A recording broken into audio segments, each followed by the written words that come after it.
ketiadaan calon PAS bersama pengerusi Perikatan Nasional Tan Sri Muhyiddin Yassin ketika beliau turun membantu parti itu untuk kempen pelihara kecil kemamat, indikasi jelas mengenai keikhlasan kerjasama gabungan itu.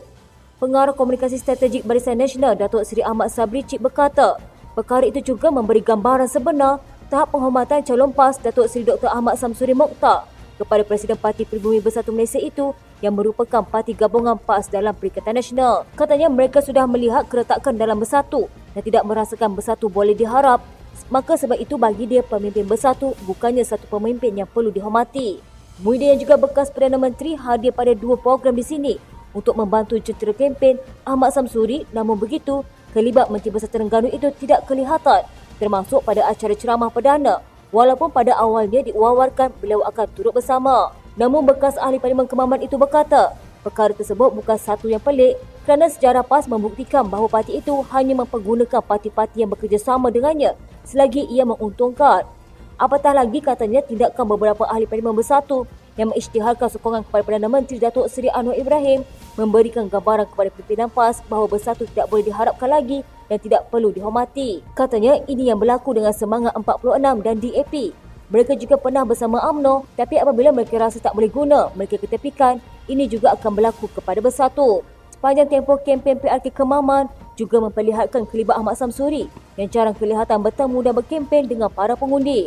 Mengulas mengenainya, Sabri berkata, ia terserah pengundi untuk mempertimbangkannya sendiri sama ada mereka mahu diwakili ahli parlimen yang sukar ditemui. Katanya sebelum diberikan mandat sebagai ahli parlimen sekalipun, Ahmad Samsuri sudah sukar ditemui atas alasan sibuk melakukan tugas rasmi. Apatah lagi sekiranya beliau menang nanti. Kalau orang yang menang dia tidak tunjuk muka, selepas ini lagi dia tidak akan tunjuk muka dan tidak akan peduli kepada pengundi.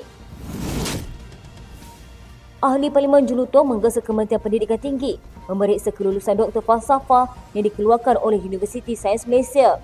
Gesaan itu dibuat RSN Raya Pakatan Harapan Jelutong berikutan kenyataan Ahli Parlimen Kepala Batas Dr. Siti Mastura Muhammad yang mengaitkan pemimpin DAP dengan Chin Peng dan Lee Kuan Yew. Katanya kita tahu dewasa ini seorang yang berkelulusan PhD yang begitu buta sejarah mengeluarkan kenyataan mengaitkan pemimpin DAP dengan komunis. Tolong periksa dan pantau USM serta semua universiti untuk memastikan hanya mereka yang berkelayakan memperolehi PhD. Kalau tak tahu sejarah negara kita pun macam mana boleh beri PhD. Melalui rakaman video berdurasi 46 minit 51 saat tular baru-baru ini, Siti Mastura pada satu majlis di Kemaman, Terengganu mendakwa pemimpin veteran DAP Lim Kit Siang dan juga bapa Guan Eng adalah sepupu kepada bekas Ketua Parti Komunis Melaya, Chin Peng.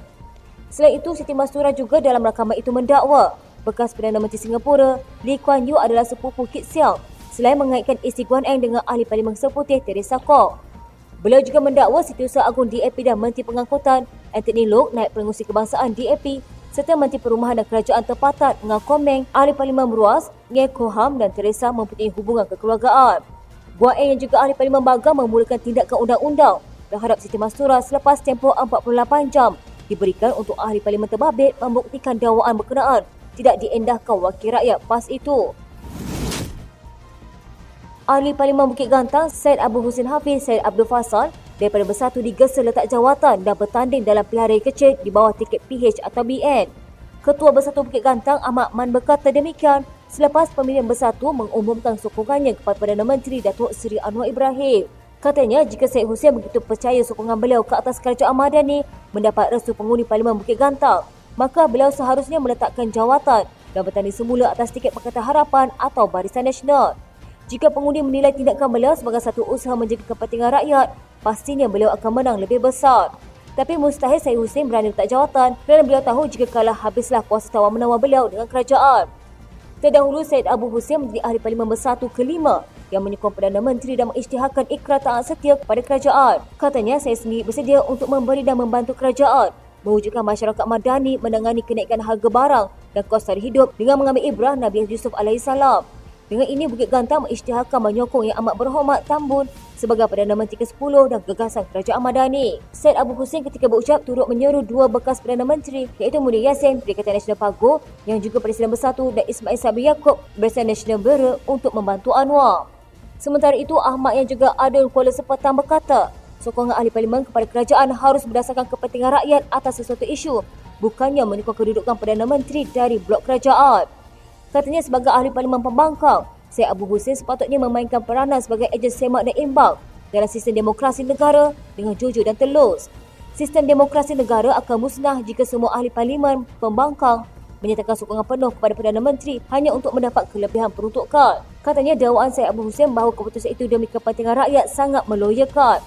Katanya dalam pilihan raya negeri di 6 negeri selepas pembentukan kerajaan Madani, sokongan rakyat masih memihak kepada PN walaupun mengetahui kami bukan sebahagian daripada kerajaan persekutuan. Justru indikator apa Syed Abu Hussein menyatakan ia demi kepentingan rakyat? Pandangan rakyat mana yang beliau pegang?